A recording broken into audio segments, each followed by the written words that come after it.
Do you have fears in your life right now that you're trying to overcome? Can you feel that something is wrong, something buried just under the surface, but you're not quite sure what it is? Maybe you're too afraid to have a look and find out.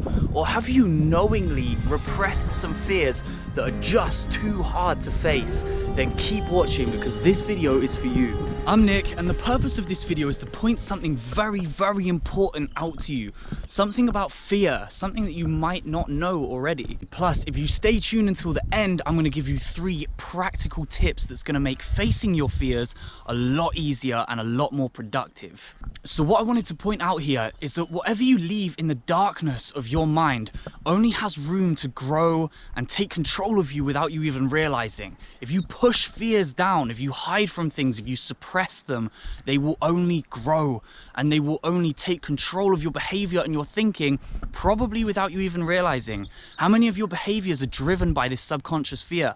How much of your thinking, of your negative thought patterns are driven by this fear that you've pushed down, that you won't face? The thing is, when we hide these things, they only get worse. At the very least, they don't get better or go away. And that's what we really want. Just shining a light on fear alone can cut it in half. You can reduce your fear massively simply by just facing it. Even if you're afraid the whole time and you think it feels horrible, even just facing it and not fixing any of the problem itself can massively diminish the fear that you feel.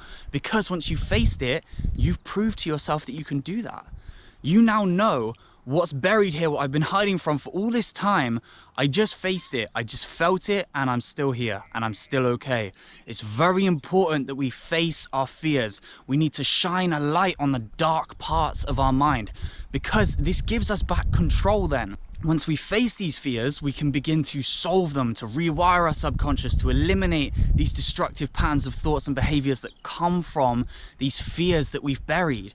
So just shining a light on this fear alone can have such a positive effect on your life. You're proving to yourself at that point, I can deal with this literally by just facing it, even without doing any of the therapy style work to get over whatever fear it actually is. So my top 3 tips to help you with facing your fears are: number 1, meditate before you start and then again after.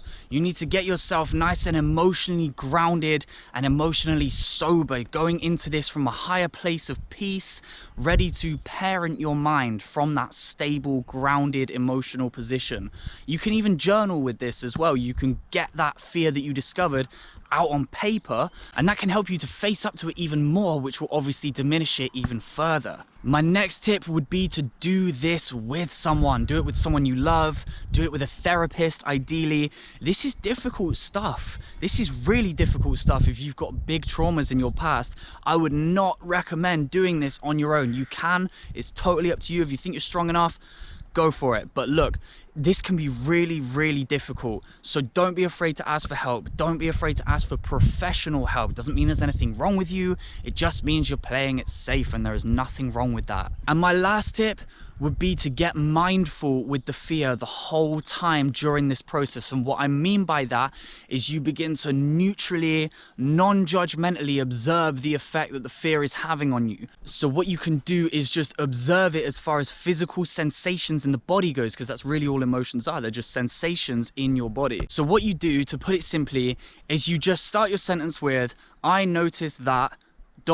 fill in the blank. I noticed that my heart rate has increased slightly.